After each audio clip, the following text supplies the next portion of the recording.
hair does fool people, you know. There's a lot going on up there. All right, take two.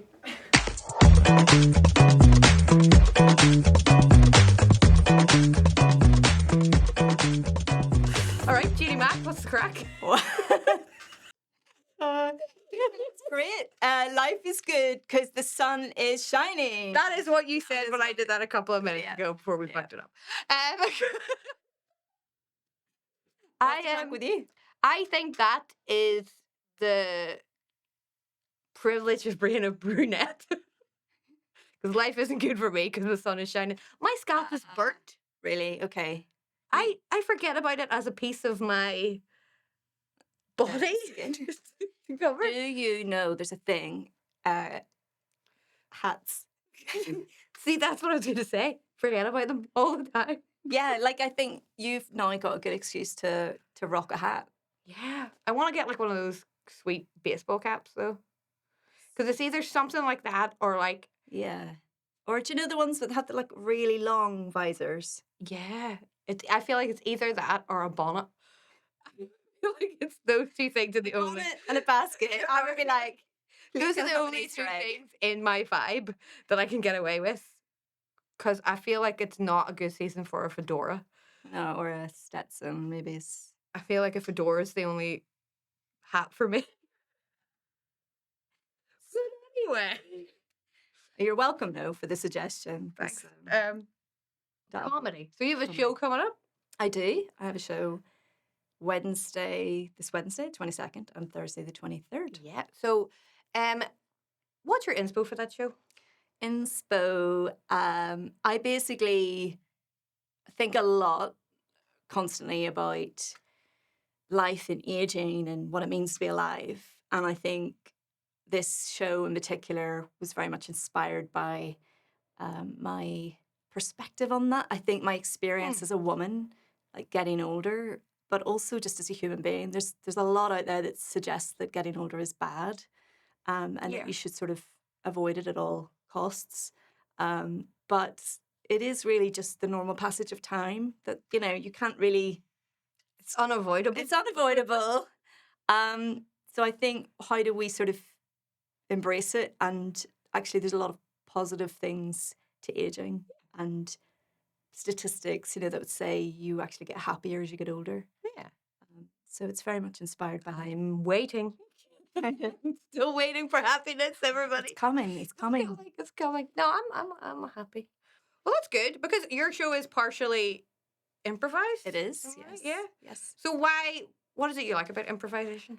Oh, I just love it. I love that you don't know what you're doing. Like, as in, you're sort of having to think on the spot. You have to create in the moment, and that the audience get to watch that. Yeah. And get to watch you sort of squirm a bit trying to do that. And I think it's sort of like the essence of creativity. You know, that there's huge amount of risk involved in making anything, and it's very vulnerable. And that is what you see live on stage. I think I find it really something very freeing about. I was going to say, it's freeing. You're like, you can't care now because it would completely just made up. Ruin your freedom if you were to be like have any ego about it. Exactly. Yeah, that's probably why I like stand-up comedy as well. There's there's a thing to it being on your own. It's all on you, and you have to like with stand-up. Yeah, you've got more of a sort of scripted set, but you can't really ever rely on that always going well. No, you sort of have to react or respond to what's going on in the room. You're prepared for it to be terrible. Do you feel when you're doing stand-up, do you feel quite free then, quite relaxed? And yeah, probably more so in life. Yeah. I have more anxiety about going to a checkout. Right. Isn't that interesting? That's maybe why we do it. Yeah, I'm like, I'm not equipped for normal life, but I'm equipped for the stage, darling. That's why I exist on the stage, but like bills, I can't pay them. Well, luckily you do comedy, so bills obviously get paid very easily. Luckily, I owe nothing. Yeah. I'll never have to pay that student loan back because I did drama. That's any advice if you never want to pay a student loan. Do something in the arts. Yeah. You'll never earn over Yeah, you'll always be 14,000. slightly below the threshold of having to pay that back. I thought it was interesting what you were saying. It was like when I was looking at what your show's about. Mm. Why do you think it's still hard for women to talk about aging? Well, I always think follow the money. Like Yeah. we're there's lots of good things about aging that we just don't really. It's not going to sell anti-aging creams or anything like that. And even the fact that moisturizer is called anti-aging or age defying or this sort of that language Yeah. immediately tells you that you should be kind of fighting Yeah. age, and if you have a line on your face, you should go and spend lots of money to get to hide it. Yeah. So I think, and you know what, if whatever people do, that's their business. But I think behind all of that, somebody's making a shed ton of money. So it kind of it helps that to sell anything that we feel like we have to have something, we need it. So in order to make people feel like they need something, you have to sort of create, I think, that language around. I think we like to think that it's changing with sort of this health culture that's coming in, but it's just sort of replaced it with another thing. Yeah. Of like, oh, not moisturizer and not makeup will be natural, but you need all these supplements now to do that. Like we're never really just like free of that standard. No, I don't think so. Because I think, again, I just don't think it even it just doesn't serve the people who want to make money out of the things that we're afraid of. I mean, I'm not articulating this very well, but I think as a woman, you know I color my hair, so there's definitely, for me, I like my hair being a certain color versus letting it go kind of natural. But I know that somewhere within that as well there's a certain perception, a judgment, I feel, or a sort of, there's an insecurity that I have that really probably shouldn't exist, about how I'm perceived. Yeah. So will I be able to do comedy even? Can I be on the stage if I'm older, or can I go into certain careers if I'm a bit older? So you sort of have all of these things that you're playing with and that you're part of. I'm not separate from those fears or insecurities. I'm part of it. But I think it's easy for us to judge other women or to judge what people are doing to try and sort of handle that. But actually behind all of that are kind of these bigger kind of narratives of, it's a societal kind of thing. It's not, it's something that we're dealing with day in, day out as women. And it's a really difficult challenge. Yeah. No, I find myself like falling into that sort of trap all the time of being like, yeah, no, I can do this. And then going, oh no, I don't look well enough to do this, which is like so anti how I would view anybody else. Yeah. I reserve all that judgment for myself. Yeah. Like I would never look at anybody else and go, oh, she looks terrible. But as soon as it's me, I'm like, you can't do that. You look terrible. Yeah. It's all internalized. And I think you could fill that blank in with anything. You could say it could be age, it could be, mental health, it could be, physical, challenges that you have. You say, well, I don't know if I can go on that stage because there's maybe I'll wait until I feel better, or maybe I'll not do it at all. And actually, I think within art and within comedy and storytelling, if you can channel those things into your art, then you get to sort of share that with people who may also feel the same way, and may just see something that makes them feel brave to go out into the world and to do. I do find like, especially doing stand-up comedy, that there's certain things that I would talk about in terms of like sexuality and like more sort of like vulgar things that it's very quite like normal for men to speak about. Yeah. But if I do it, everyone's like, and it's particularly usually from women, and I think they're so taken aback by it because they're always a wee bit like, don't let them know. Don't let them know that happens to us. They'll judge us. But I'm like, no, they're going to laugh. Do you think that men are becoming more receptive to female performance or to shows and art directly about the female experience? I mean, I think all of us just want to laugh. So if someone makes you laugh, then you don't really think about whether they're male or female, or you Yeah. know, it's just, and that's for me. I'm like, are they funny? That's kind of all that matters. Does their experience match up with mine?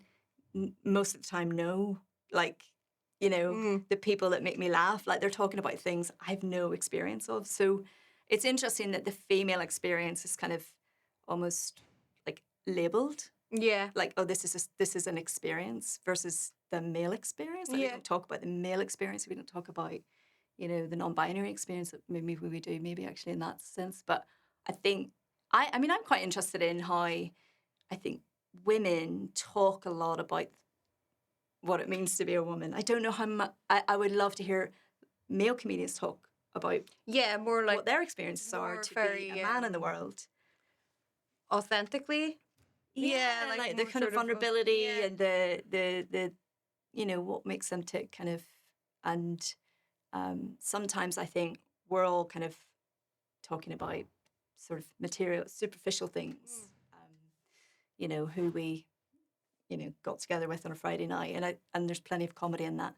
But I suppose I'm quite interested in, the comedy I do in the show, I guess, is maybe digging a little bit deeper into some of the, I don't know, the kind of more meaning of life stuff. Yeah. Which is not for everybody, and all of these different kind of strands of comedy just make comedy so wonderful. It's like all about variety, really. I think Yeah. there's just different things that can make you laugh. Yeah, I do think that there has been a change just because of there's more variety of acts out there now that people are used to seeing different people, like different styles of comedy, different stories, and different types of jokes. Whereas, like, when I first started, I did feel like sometimes it was a bit, there was always sort of that like intake of breath. When I got on, they were like, oh, Yeah. oh, it's one of them. Like, it's her. Is this gonna be funny to everybody? I know. And I think it is now. I think it is more like all groups can laugh at it. You don't have to be that person or have that person's experience to enjoy their humor. But when I first started, which is like 11 years ago, I did think that was sort of, sometimes there was like people were a wee bit like, oh no, it's just okay. Yeah, and I do think that still exists. I guess, I did the show recently. There were quite a lot of men in the audience who afterwards just said, I really enjoyed that, it made me laugh. They didn't say, oh, and you're a woman, or any of that. I think there are lots of people out there who just love different styles of comedy and love to laugh. And then there are some people maybe who just aren't used to seeing difference on stage. And that's up to us, I think, as comedians, or to people who are thinking about getting into comedy, is if you don't see yourself, please get on the stage. And it's hard, and and I think we need to kind of make rooms more welcoming to different people. I think you can assume that, there's just not enough women in comedy. I think it's actually quite intimidating to come into a gig where it's mostly men on the lineup, and it's mostly people who only watch men on stage in the audience. So what are we kind of just expecting that to be easy for women to walk into? And if we want to see variety, like, what are we all doing to help support that, what we want to see? Because if I'm on a lineup and I don't see variety on that lineup, then I, as a comedian, feel partly responsible for what is on the stage, because I'm sort of You're on there. that lineup too. So I have questions, if that is the case. And I think that's part of, if we want to see more different styles of comedy, and I just don't mean just about gender, but I mean just for a good night out. And, I think then we have to sort of think about how we make those spaces supportive to different, approachable different to acts. different people. So what's next for you? Well, I've got to get sort of in show mode this week. So that's the main thing. But I'm writing a play at the moment, which I really want to finish after this. And then also I would like to do the show in a few other places. So I need to sort of think about how that will work. And then also what the next, I also sort of thinking around an idea for the next show. I've really enjoyed the putting the show together. So I put it together with Tinderbox Theatre, and I learned a lot about the process of putting a show together for the stage. And I think that's now given me some tools to then go and say, right, what would the next show look like? So I'm looking forward to that. And I do recommend I think there's not a lot of comedy in the theatre. Yeah. So if anybody is thinking about, they have a seed for a show or something a story they want to tell on stage, I really recommend talking to Tinderbox. They have an incubate program which comes alongside nice. performers and helps them sort of to develop their work, which is how the show has come about, along some Arts Council support. So yeah. Lovely. Well, I say all of that, and probably I don't, see how I post this week. Maybe I'll just sit and stare at a wall for the next 12 months. never mind. It's my input. I tried. Yeah, I tried, yeah. Well, I always have those ideas. I'm like, I gotta do this. And now I've got like 5 things. I'm like, I can't do any of them. I know. I'm too scared. It's classic. We're all in the same place. I don't think anybody, no matter how shiny stuff looks on social media, Yeah. Everybody is, in these kind of trying to put something together, doing anything creative. It's hard. It's hard work. And yeah, it is really hard work. And it's good to reach out to each other and to say, look. It's very self-driven. It is, right? Yeah, definitely. So, I mean, like, it's half the times just getting yourself to do it. Yeah. And then finding people to do it with and just finding that time in life to do things. That was very serious, wasn't it? Oh, God. It was sincere. It was sincere. Well, Janey Mac. Yeah. Thank you very much. Thank you for having me. Janey Mac advises a hat. So sorry. A hat. Don't be sorry. I'm not the one burning my head, not wearing a hat. I'm 35. Good luck with your hat shopping. Thanks. Thanks very much. Thank you.